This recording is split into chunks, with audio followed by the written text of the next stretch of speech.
Here's a quick icebreaker activity. I want everyone to share one idea of what you would like to know about the Common Core standards. So does anyone have any questions or any ideas, anything they'd like to share? I was telling you the other day, right? My main question is, how is this different from the old? What is the new element in this that's different the Common Core standards? That's different from the old? That question right there, I want to let you know that I'm learning just as you are learning right now. Okay. And so I hope that the end of this presentation will answer your question.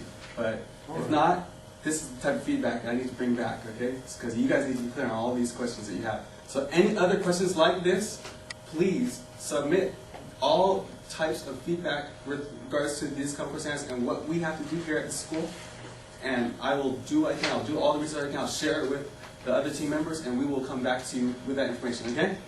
This is basically a feedback opportunity, okay? I need as much feedback as possible with regards to these Common Core standards. I'll compile it over the weekend, and then on Wednesday and Thursday, I have a meeting, and I'll share that with the cohort, okay?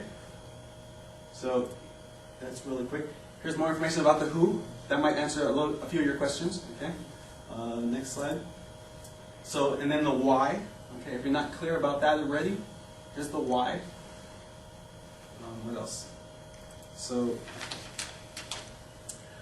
this slide, I want to pause right here just for 1 second because a lot of people kind of think about why the Common Core standards. It's just another change that's unnecessary.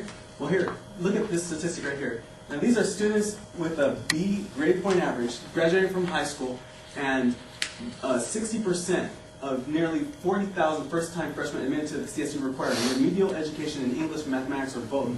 So even when people are meeting the standards, they're still being shortchanged, okay? So anyhow, this slide, I'm going to go ahead and read this. What are the Common Core standards? Common Core standards represent a baseline of the academic knowledge and skills that students need to pursue a career and/or college. They prepare students for success in entry-level, credit-bearing academic college courses, 2- and 4-year post-secondary institutions. They prepare students for success in careers that offer competitive, livable salaries above the poverty line, opportunities for career advancement, and are in growing or sustainable industries. And then they prepare our students to succeed in our global economy and society. And then again, finally, they provide our students with rigorous content and applications of higher knowledge through higher order thinking skills. Okay, so. Yes? And I may be out of order, but I kind of feel like you're rushing. I would really rather that you go over some of this information with us, rather than, oh, you can read it, but the star slides, and by the way, I would love to communicate. If anyone has any questions at all, the starred slides, actually, I am skipping all the starred slides. So every slide that you see a star in the topic, I'm skipping those slides. But if you have questions about those, again, this is a condensed version of the presentation. If you have questions about those, then please let me know, and I will expand in more detail. And also, these are topics where you can just go and research, and you'll find a lot of information about these. I'm going to share everything I can, though. Okay, so here's some features of the the Common Core State Standards. You guys welcome to read that when you have the time. And then how the CCSS support us in educating all students to high levels. Okay, so here's just some other details I found and compiled. It's evidence-based, okay? So this is just rationale why we should be on board to actually implement these standards, which we will have to implement. Okay, so now to the most important part of this presentation, the Common Core State Standards for Mathematics. Okay, so we're just entering mathematics now. Okay. So please turn to slide 10 on your handout, if you like. This next section we'll examine the Common Core State Standards for Mathematics. And please acquire a copy of the Common Core State Standards and download them and get acquainted with them, okay? I'll provide that in the link. Okay, so here we go. There are two types of standards in the Common Core State Standards. There's the mathematical practice standards, okay? And then there's the mathematical content standards. So first, with the mathematical practice standards, they recur throughout all the grades. From kindergarten, the same 8 standards, all the way through to their senior year, okay? Will guide all their content instruction. And then second, with the mathematical content standards, that's what we're more familiar with, correct? We have those right now. They're distinctly different, though. and they will basically be different at each grade level and each subject. Okay? So we're going to look at an example of the mathematical content standards in the following slides. So we're going to look at some examples of these ones, more specific examples of the new content standards. Okay, so here, let's go back to the first set of standards, okay, of these two standards that we have, these two types of standards. Standards for mathematical practice. First, let's look at these, and then these standards will follow students through their K through 12 math education. They describe mathematical habits of mind, okay, or characteristics of what math-oriented people do when confronted with problems whose solutions are not immediately apparent. Okay, these mathematical practice standards not only transcend, but they connect with the content in each grade, and they are as follows. And please become acquainted with these mathematical practices because we might not be teaching them right now. Okay, make sense of problems and persevere in solving them. Reason abstractly and quantitatively. Construct viable arguments and criticize the reasoning of others. Model with mathematics. Use appropriate tools strategically. Attend to precision. Look for and make use of structure. Look for and express regularity in repeated reasoning. Those are the 8 mathematical practices. So consider how those apply to your personal experiences in mathematics and education. Okay, next slide. They missed one.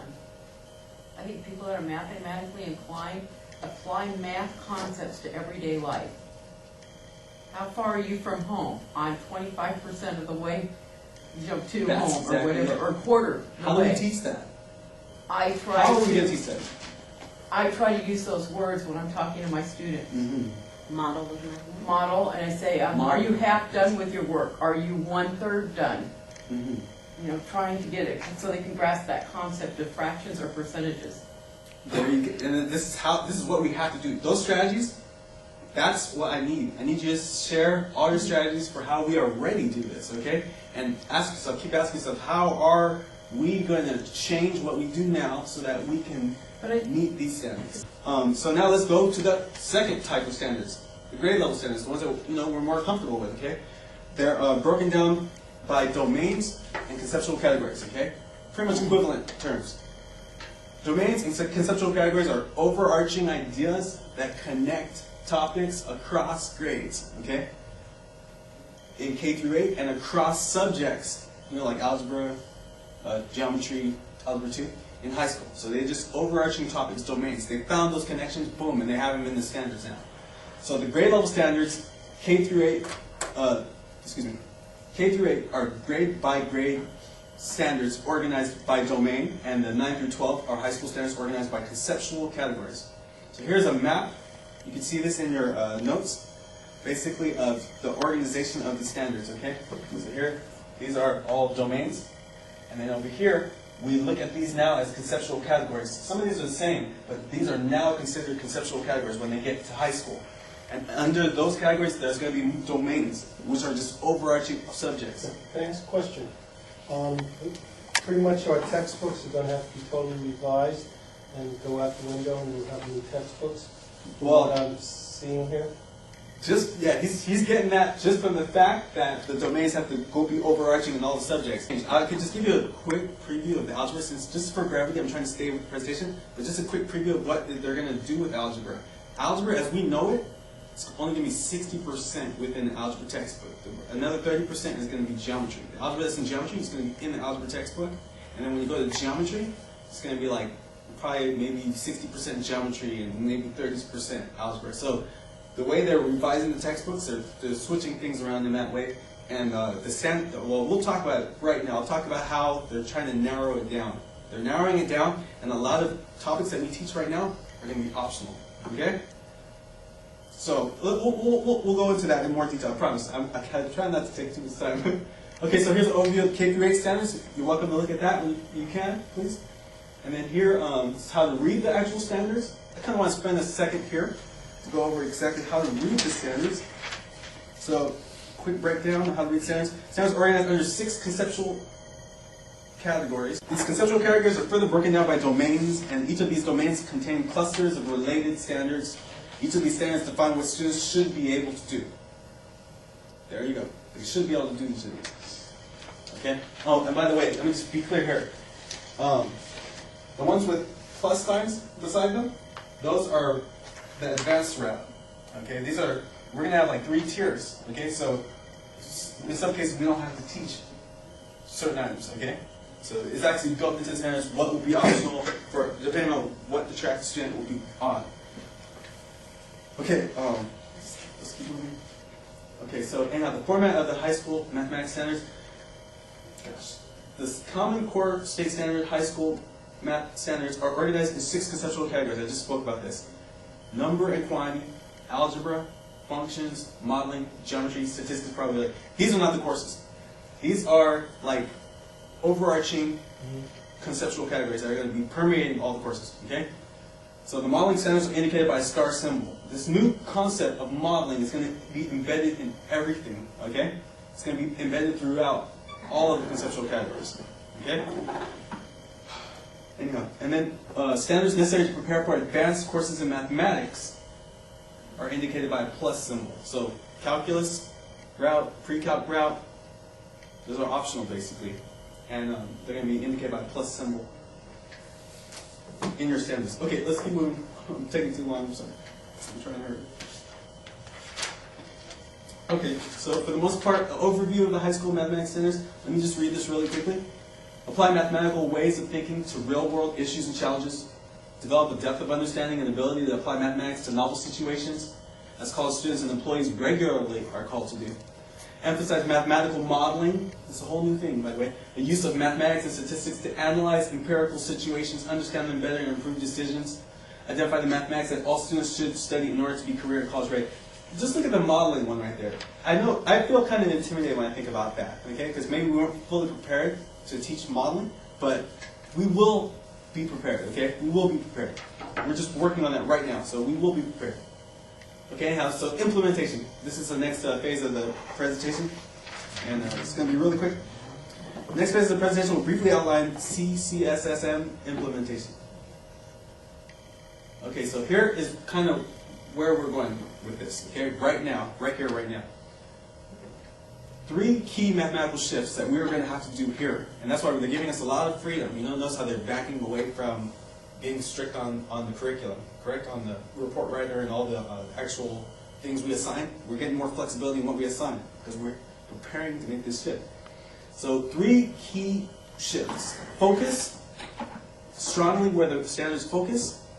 Coherence was where you think across grades and link to major topics in each grade. And then finally, rigor in major topics.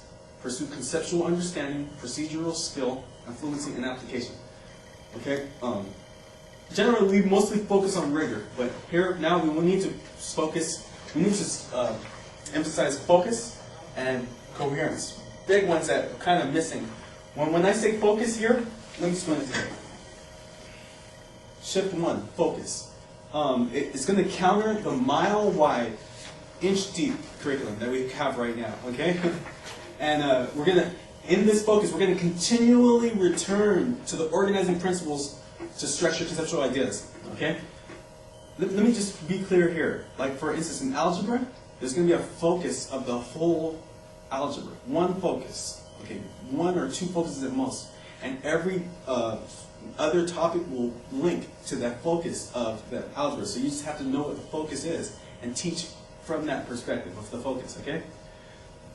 That's where it says continually return to the organizing principles to structure conceptual ideas. It's highly organized standards. Okay. Finally, deepens and narrows time spent in the classroom. I won't even go on there. Provides strong foundations, solid conceptual understanding, high degree of procedural skill and fluency. Notice when we focus on fewer standards, they get a better foundation. Okay. So focus. One key thing. Focus. Wherever you teach, basically you teach it well, but it has to be focused. Coherence. And you have to know what you're focusing on, by the way. Coherence. Where you're thinking across grades. When you think coherence, remember, think and link. Okay? What are you thinking across these grades? How are you linking it together? Okay? math teachers do this all the time. Okay, so it's just nothing new. We think and we link. We say, what do they need prior to what they're going to study here? What are they going to learn after they leave our class? Okay, deep conceptual understanding of core content. That implies deep conceptual understanding of core content and where the standards are extensions of previous learning. Okay, then linking again, additional and supporting topics. All those additional supporting topics will not detract from the major topics. The major topics are the focus. Okay, again, it's going back to the focus, but they will serve the grade level focus. Okay, and then rigor. This is what we are very familiar with already. I won't go into too much detail here. You can read that slide. Shucks, I'll just read it real quickly. Conceptual understanding is to access concepts from a number of different perspectives, being versatile with math. Understanding that math is greater than a set of mnemonics or discrete procedures. It's not just right or wrong answers, it's not just drill and kill. Okay, then again, procedural skill and fluency under rigor, demonstrating speed and accuracy in calculations. Classwork homework time is spent with practice of core functions to make concepts and procedures more accessible. Okay, so that's what, it's the rigor that we're so accustomed to. And application, using math flexibly for applications to apply math in context. I think someone was saying something about that. And using math to make meaning of and access different content areas. So, you read a newspaper, you see some statistics, and you want to understand that. Well, we are trying to prepare students to be able to access different mathematical mathematics as it occurs in different content areas. Yeah. Can I just make a comment? It has nothing to do with you. I'm nervous, yeah. I'm sure every math teacher in here has felt this, seen this, experienced it. The University of California is seeing 60% of its 40,000 applicants every year come in and need remedial math help. And now they're going to put it on the high schools and say, oh, we've got to come up with this whole new Common Core standards to solve the problem. The problem is starting in the 2nd and 3rd grade. Mm-hmm. That's why I got kids in 9th, 10th, 11th grades at 6 times 9. I don't know. And they think they're going to throw all this huge rigor and conceptual understanding, throw all these incredible terms at us. This is all political. It's all political. Sorry, this is politics. This is like the guy going, and a chicken in every pot, and we're going to get, and every person will have a job. And they're not. This school is under pressure. Love for Life is under pressure. We are under pressure. We're under pressure, and Sacramento. People who have never been in a classroom are coming in here and throwing all this gobbledygook at us, when the best teaching happens when you sit down with the kid and see where he's at and where the gaps are in his understanding, and you take it from where he... Am I making any sense here? You guys, this is the real world. We are the real world. And these people are in some ivory tower throwing this junk down from the ivory tower at us, and we're supposed to get on board with it, and we will. This thing is hard enough in a regular school, but in an independent study school, forget it. Right. Unless we literally have a lab for every class, every math class, which is not going to happen. Here's the question. Here's the thing. Our basic math lab is a step in this direction. That's the best step we've ever taken. Yeah. So here's the question then. Here's the big question based off of what you just said. If you want feedback, that's my feedback. That's great feedback. How then can we take what we have here and what we do here and meet the needs to the demands of the Common Core standards? Find out the needs of each individual kid, and if they need basic math or pre-algebra help, get them into those labs as quick as possible. And get those kids, Cassie's now going to be year-round, right? Right. Get those kids into Cassie labs, even if they're not even going to take the Cassie till next year. The quicker, the better we get these kids doing extra labs, because they're only here once a week for like an hour and a half. Okay, another compromise thing is, since we don't have the manpower to conduct so many labs, is to give them some classwork before they take the homework home. What's happening now is we're literally throwing the book at them and throwing the homework at them and saying, go home now and do it. Instead of that, give them some stuff, introductory materials. Right. Right here. They have to do about 15-20 minutes of classwork, and then they can take it home. Exactly it. What you're saying, the way you're saying to model the actual format of the classes that we do here at an independent study school is exactly the type of feedback. That's one of the reasons I prepared the geometry study guide. I've been so busy that I've not been able to finish it, but I'm well on my way. And the geometry study guide will give them an introduction to the topic, a one-page introduction that anybody can read. and then they do some classwork for 15-20 minutes, and then they'll feel more confident about themselves. Right now, the kids are not at all confident in geometry class. They just... So you're making different accommodations for your students, correct? You're making certain accommodations for your students. Please read over that slide. I need your feedback on exactly how you're making those accommodations, please. It varies from kid to kid, though. There's All so right, many because different gaps in so many different kids learning. Some kids have very good abstract reasoning and algebra, but they get stuck when they have 3x equals 12 because they can't divide 3 into 12. I'm just making up as a thing. But they get the concept of what they have to do and why they have to divide both sides and all that. They just have problem dividing. Or they've never really gotten a good number sense, so negative, positives screw them up, and they go, am I dividing or negatives or positives? And negatives. If you guys have to take off, I understand. No, but before you leave, so can Zach, you have a finishing comment, so Zach can... I thought I was on my second to last slide. I thought I was almost done with this, you guys. I was trying to rush through this. That's great. To get through it. But I would request, in general, unless it's absolutely urgent and essential, can we just have meetings only on Tuesdays? Because other days... I only went along with this yesterday because This All was right. the Cassie thing. the I CAS. understand, but we could have had the meeting next Tuesday. Thank you. Unless it's absolutely urgent. Right. Okay. Thank Cool. you. What I think we should do is just... Can I just finish just my last two Please, slides? yeah. but Go ahead. 3 or 4 people are going to have to get this on through the link, like Ms. Nielsen, I'll anyway. definitely put those links up. And then we can talk about it in the next meeting. I Yeah. think that might be the best way to do it. Absolutely. I think honestly, we can do it. We're just gonna have to do multiplication tables with it. And you know, the very basic The stuff, very the fractions. basics, Yeah, right. we'll just add it all in. And then go with the strands. Please just get your hands on the copy of the standards. Just take a look at them and just familiarize yourselves. It'll be so much easier, you know? Okay, anyhow, so let's just move through. So again, application. I know, you guys know this already. It seems like we're already doing this, correct? Or we're already striving to do this. What's the big difference, okay? The difference is that we have to change our current standards to a new set of standards, okay? That's basically all I'm here for. And I really hate to be the bearer of bad news or whatever, but that's kind of what I need to help us all work together to achieve. Right. So anyhow, so let's now looking at the challenges and opportunities. I'm glad that we're coming up with all these challenges and also opportunities. We have opportunities here. Like you said, we have the math lab that's already being conducted.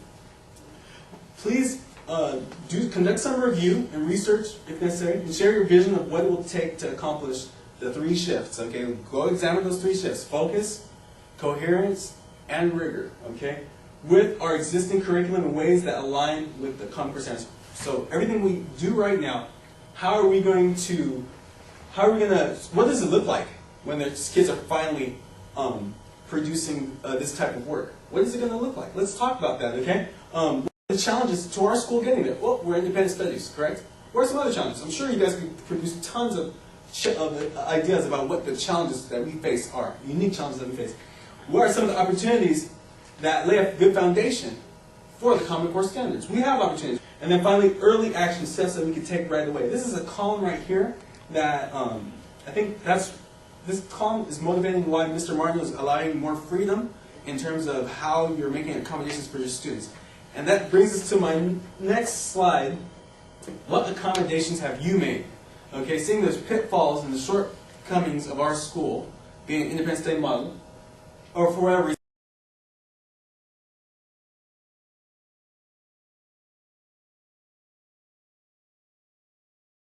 reason, serving a certain demographic or whatever, what accommodations have you made? And this is an opportunity for feedback. I need as much feedback as possible. We need a pool of ideas to draw from before creating assignments and assessments aligned to the CCSS and the NGSS. Consider how you might offer students different assignments or accommodations and assessments. Remember, they must be aligned to the current objectives and standards listed in the module